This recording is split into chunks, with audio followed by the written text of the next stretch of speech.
Ahojte, vítame vás pri tomto videu. Dnes dáme takú krátku debatu o toxickom myslení, respektíve o toxickom vzťahu, ktorý môžu niektorí z vás mať sami voči sebe.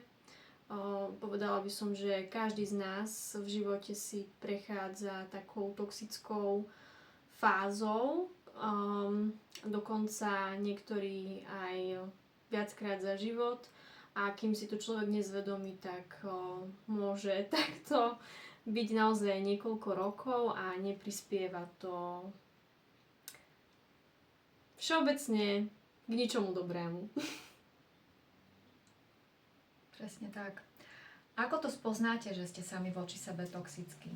Taká otázka a úplne jednoduchá odpoveď. Ak nie ste spokojní so vzťahmi na okolo, ak sa necítite dobre sami so sebou, napríklad, ak,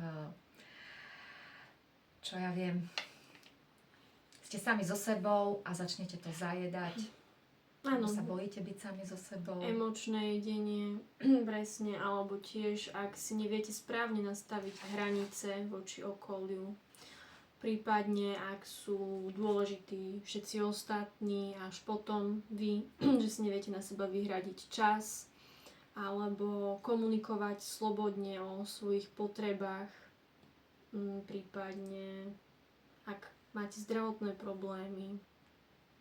To sú všetko také znaky toxického myslenia a toxického vzťahu, ktorý máme my sami voči sebe. A samozrejme, ešte by som povedala taký hlavný znak, síce to Silvia už trošku načrtla, ale ak nie ste spokojní so svojimi vzťahmi, ak tvrdíte, že máte nejaké toxické vzťahy v okolí, tak celkom určite máte tak trošku aj toxický vzťah sami so sebou, pretože to, aký vzťah máme my sami so sebou, nám vlastne odzrkadľuje naše okolie, naše vzťahy a vlastne všetko, čo sa nám v živote deje.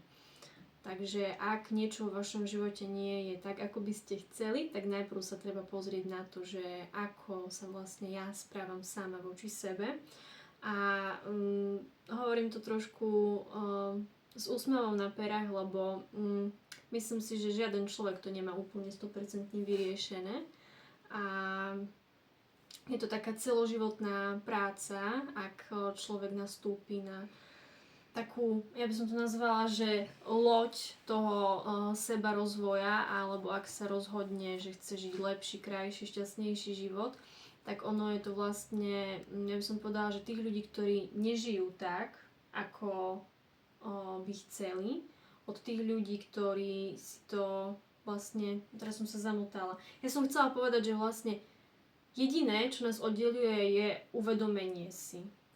Zvedomiť si to, že vlastne áno, som niekedy sama voči sebe alebo sám voči sebe toxický, a vtedy, keď si to zvedomím, tak viem s tým pracovať. Kým si to nezvedomím, tak vlastne ani nemám s čím robiť, pretože si to neuvedomujem, že sa aj takto viem niekedy sama voči sebe správať. A preto už len to zvedomenie je veľmi kľúčové. Potom samozrejme nebyť na seba prísny, keď si to uvedomím, ale pracovať s tým postupne a taktiež si uvedomovať, že kedy vlastne ja sama so sebou rozprávam napríklad tak, ako by sa mi nepáčilo, že by so mnou rozprával niekto iný. Áno. A ja keď som niekedy toxická počas dňa, tak mám tu v podstate mentorku, ktorá ma na to upozorní, lebo čo ja viem, niekedy som štekavá a ona už vie, že mám nejaký vnútorný problém. Tak nemyslíte si, že máme tiež všetko vyriešené. Nemáme. My sme v procese, len ide o to, že si to už vieme rýchlejšie uvedomiť a zvedomiť. Čiže už si to vieme pomenovať, čiže vybuchujeme potom od smiechu, hej. Nie vždy to ide veľmi rýchlo, ale niekedy proste ma niečo naštve.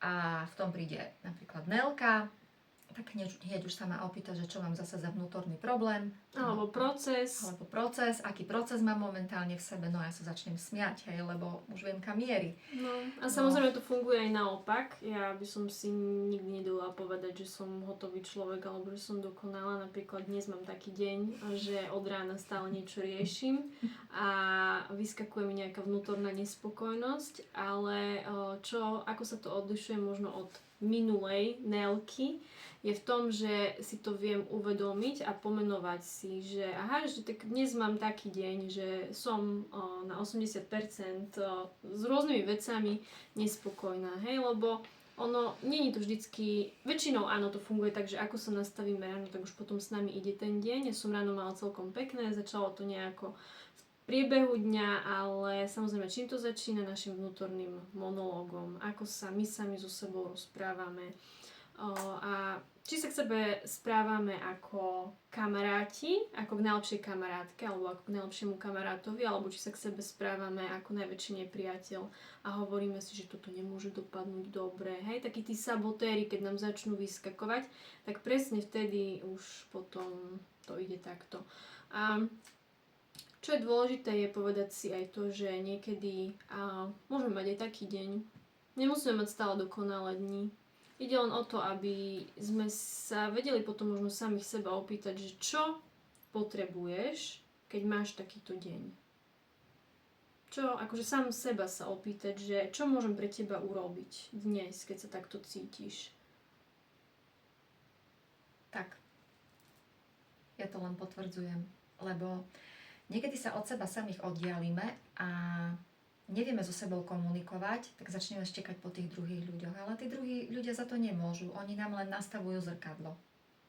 No, presne tak. Oni nám vlastne len ukazujú to, ako sa my po väčšine k sebe správame, ako so sebou zaobchádzame, ako sa so sebou rozprávame. Je to naozaj, ako si povedala, len také zrkadlo.